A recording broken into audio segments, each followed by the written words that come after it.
Karibu mpendwa msikilizaji na mfuatiliaji wa St. Gaspar Media katika kipindi cha tafakari ya Injili ya siku.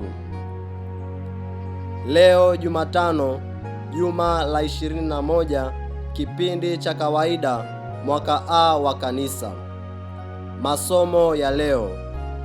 Somo la kwanza linatoka katika kitabu cha waraka wa pili wa Mtume Paulo kwa Wathesalonike, sura ya 3 aya 6 hadi ya 10 na ile ya 16 hadi ya 18. Na Injili takatifu kama ilivyoandikwa na mwinjili Mathayo, sura ya 23 aya 27 hadi ya 32. Karibu tusikilize Injili. Somo la Injili takatifu ilivyoandikwa na Mathayo, sura ya 23 aya 27 hadi ya 32. Yesu alisema, ole wenu waandishi na Mafarisayo wanafiki, kwa kuwa mnafanana na makaburi yaliyopakwa chokaa, nayo kwa nje yanaonekana kuwa mazuri, bali ndani yamejaa mifupa ya wafu na uchafu wote. Vivyo hivyo ninyi nanyi, kwa nje mnaonekana na watu kuwa wenye haki, bali ndani mmejaa unafiki na maasi. Ole wenu waandishi na Mafarisayo wanafiki, kwa kuwa mnayajenga makaburi ya manabii na kuyapamba maziara ya wenye haki, na kusema, kama sisi tungalikuwako zamani za baba zetu, hatungalishirikiana nao katika damu ya manabii. Hivi mwajishuhudia wenyewe ya kwamba ninyi ni wana wao waliowaua manabii. Kijazeni basi kipimo cha baba zenu. Neno la Bwana. Sifa kwako Kristo. Katika Injili ya leo, Yesu anaanza kwa kukemea akisema, ole wenu waandishi na Mafarisayo wanafiki, kwa kuwa mmefanana na makaburi yaliyopakwa chokaa, nayo kwa nje yanaonekana kuwa mazuri, bali ndani yamejaa mifupa ya wafu na uchafu wote. Aya hii ya Injili ni mwendelezo wa makemeo ambao Yesu alikuwa akiwaambia waandishi na Mafarisayo. Na katika aya hii amewafananisha waandishi na Mafarisayo kama makaburi yaliyopakwa chokaa, kwa nje yanaonekana mazuri, ila kwa ndani yana mifupa ya wafu na uchafu. Hapa Yesu anatumia mfano huu kuonyesha mtu ambaye anaonekana mwema mbele ya watu, lakini moyoni mwake siyo mwema, ni mnafiki. Na Yesu anapokemea tabia hii, siyo kwamba anachukia watu wa namna hii, bali anahitaji wabadilike. Pia Yesu anatutaka tutambue kuwa Mungu haangalii kama mwanadamu aangaliavyo, bali anaona kuanzia matendo yetu hadi ndani ya mioyo yetu.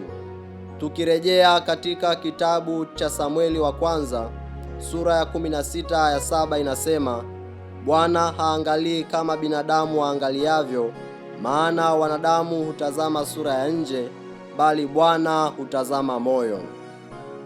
Katika dunia yetu ya leo, mtu anaweza kutoa michango mikubwa kanisani ili watu wamsifu, lakini ndani yake hatoi kwa moyo wala upendo. Huu unageuka kuwa unafiki. Wengine wanasaidia maskini na kupiga picha na kuziweka katika mitandao ya kijamii, wakitaka sifa na kuonekana wema mbele za watu. Katika siku hii ya leo, tunaambiwa lengo si kutoa kwa kuonekana na watu au kusaidia wahitaji ili kujionyesha kwa watu, bali lengo ni kutoa kutoka moyoni au kutoa kwa moyo. Hivyo tunapaswa kujiuliza, je, matendo yetu yanaakisi mioyo yetu, na tunafanya yale ambayo inatubidi kuyafanya? Tukitambua kuwa Mungu anatukomboa pale ambapo sisi wenyewe tunahitaji kukombolewa naye. Mtakatifu Agustino alisema, Mungu aliyekuumba pasipo wewe kupenda hawezi kukukomboa pasipo wewe kupenda. Hii ikiwa na maana kuwa Ijapokuwa Mungu alituumba pasipo sisi kumuomba, lakini tukitaka kukombolewa naye, ni lazima kumuomba atukomboe.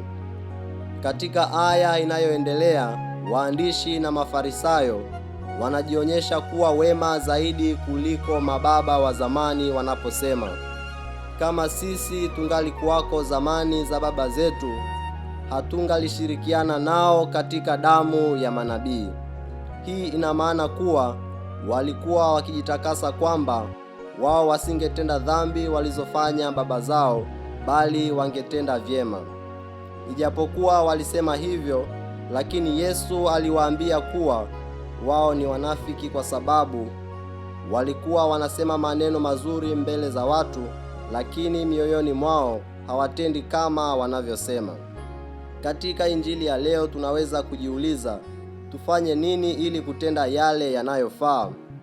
Tukisoma katika waraka wa Yakobo kwa watu wote, sura ya 1 aya 26 hadi 27 inasema, mtu akidhani ya kuwa anayo dini, wala hazuii ulimi wake kwa hatamu, hali akidanganya moyo wake, dini ya mtu huyo haifai. Dini iliyo safi, isiyo na taka mbele za Mungu Baba ni hii: kwenda kuwatazama yatima na wajane katika dhiki yao na kujilinda na dunia pasipo mawaa. Hii inaonyesha jinsi ya kuishi dini ya kweli, kwamba kuyaacha mambo yale yasiyofaa na yasiyopendeza mbele za watu na Mungu. Hivyo katika Injili ya leo tujifunze kuwa matendo yetu yanayoonekana kwa wengine yaakisi yale yaliyopo ndani ya mioyo yetu, na tufanye yale yanayopendeza mbele za watu na Mungu. Basi tuombe neema ya Mungu itusaidie tufanye yale yanayofaa mbele za Mungu na wenzetu. Na kushukuru kwa kutafakari pamoja nami Injili ya leo. Niliyekuletea tafakari hii ni mimi Frateri Sixberto Sigifridi Munishi wa shirika la wamisionari wa damu mtakatifu ya Yesu kutoka seminari kuu ya Mtakatifu Gaspar del Bufalo, Kola, Morogoro. Itukuzwe damu ya Kristo!